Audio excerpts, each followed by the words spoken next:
King Charles. Why does the monarch need a coronation? Welcome to Royal Family It, my channel. On May 6, King Charles II will be crowned, and there is a good chance that costly royal spectacle, for which the British are known, will be on display. But it is also a very religious event with a long history and customs that, to some, may seem out of date in 2023. Does such an occasion still have the same meaning it formerly did, and does the king even need one? Millions of people in the UK will experience an uncommon event in a few weeks. It's been 70 years since we've witnessed a coronation, despite the fact that we might be accustomed to the fanfare, crowds, and street parties that go along with royal celebrations and jubilees.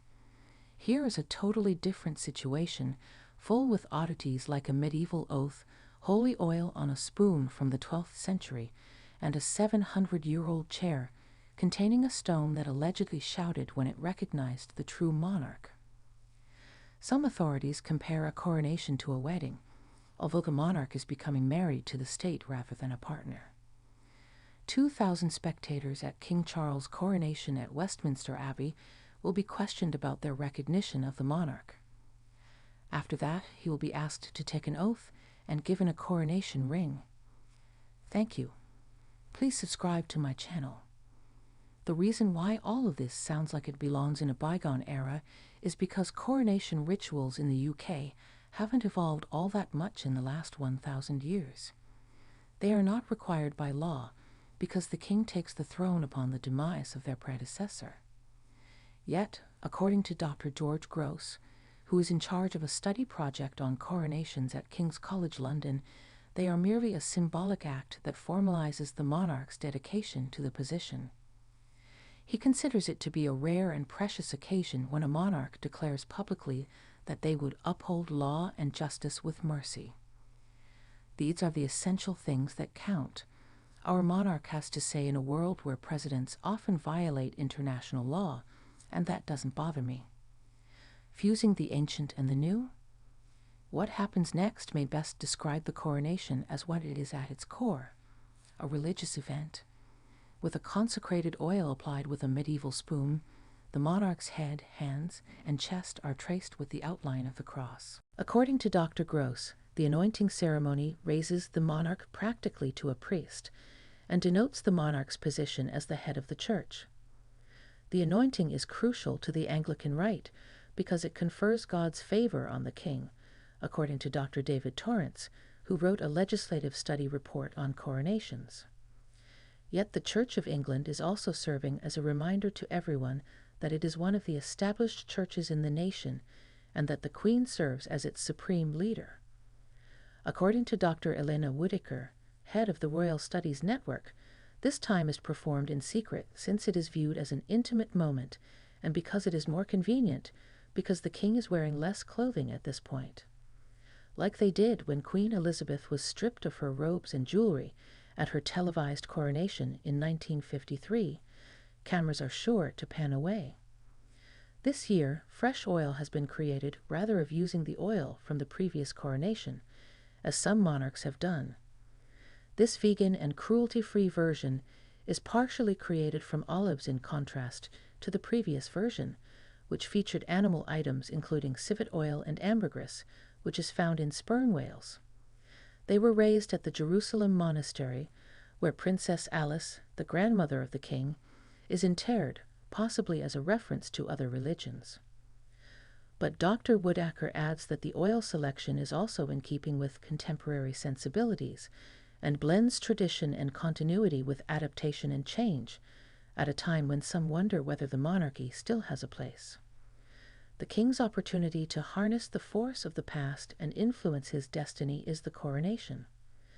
His position is supported by all of these antiquated customs, including the monastery and the usage of the spoon. Do we give tradition any thought?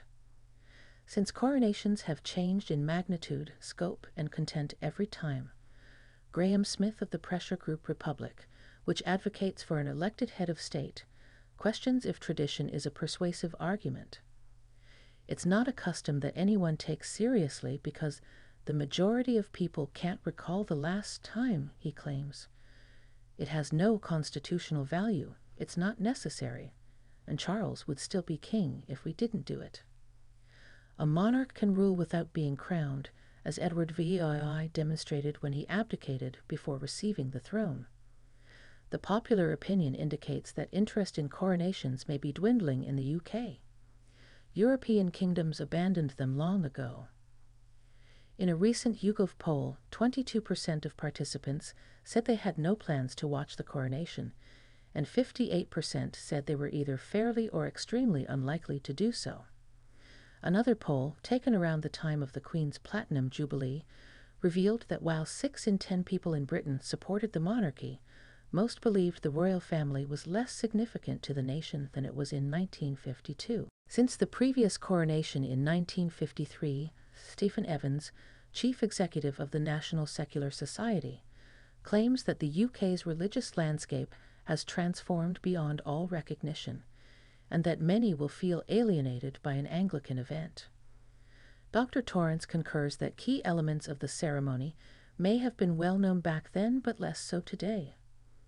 Nonetheless, according to data, London's congregations are growing, and many Anglican churches are extremely busy. We had a lot of religious ritual when the Queen passed away. I believe the response from the populace astonished the palace. Many people paid close attention, he claims.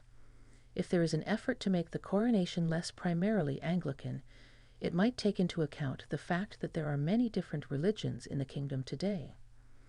A coronation for the 21st century? Nonetheless, according to Professor Anna Whitelock, director of the Center for the Study of Modern Monarchy, the ceremony's central component is still connected to a single religion. The issue is that the anointing and oath, which are central to it and pertain to upholding the Church of England, are at its core. The truth is that you cannot modify the essential aspects of the coronation, which are exclusive, undiversified, centered on privilege, and everything else that a multi-religious, multi-ethnic Britain does not stand for. Professor Whitelock acknowledges that efforts have been made to modernize the coronation by reducing its size from the previous occasion, commissioning new music, and inviting a variety of visitors, but he says that this is merely an attempt to change the style rather than the content. Any significant change, she says, would necessitate a thorough makeover, such as the disestablishment of the Church of England or a vote on the monarchy, neither of which she anticipates occurring very soon. Tradition and continuity are the foundations upon which the legitimacy of the monarchy rests. Therefore, I believe that if Prince William were to abolish the coronation, it would be viewed as going too far and undermining the institution, and I don't think we're there yet. According to Dr. Gross, there are additional initiatives to modernize it, including the issue of cost. While it is normal for coronations to occur during lean times, he points to George VI's, which took place during the Great Depression, and speculates that the palace's choice to cut King Charles' guest list to a fifth of the size of his mother's may be an effort to keep costs fair. Yet others contend that $1 million coronation is a public waste of money at a time when many people are having financial difficulties. Although the Department of Culture, Media and Sport was unable to provide cost estimates, it will undoubtedly be expensive. It was also unable to say how much the Queen's state funeral cost last year, although as a point of reference, the Queen Mother's funeral was said to have cost £5.4 million in 2002.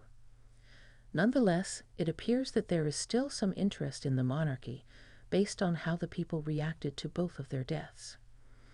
In September, there were reportedly 250,000 people in line to watch the late Queen lie in state, and a similar number showed up to see her mother. Almost 40% of the 67 million people in the UK watched the funeral on television, which may not seem like a lot. Although Professor Whitelock is doubtful, it remains to be seen if the coronation has the same impact. There is no question that some people will see it and claim that it exemplifies everything great about British pomp and circumstance. Yet the notion that one man, who was born by accident, is being exalted and elevated above the rest of us, who is unelected, and who does not represent Britain in terms of its ethnicity or religion, jars horribly.